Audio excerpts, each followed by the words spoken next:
ఆయన అన్నాడు, వీడియోలో చూసుకోండి, నేను ఆకలేస్తే బీఫ్ తినమంటే బీఫ్ తింటూ ముందుకే పోతాను ఆయన అన్నాడు.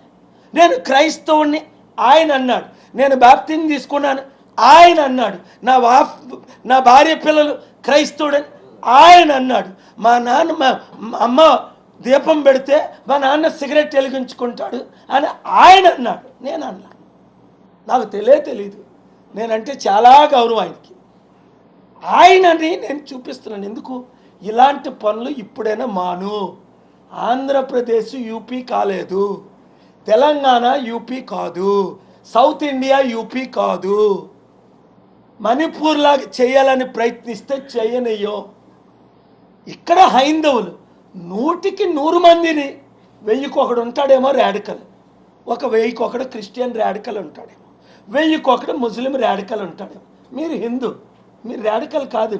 నా సిస్టర్ గురించి నాకు తెలుసు. మీరు ప్రశ్న అడుగుతారు, అది ఓకే.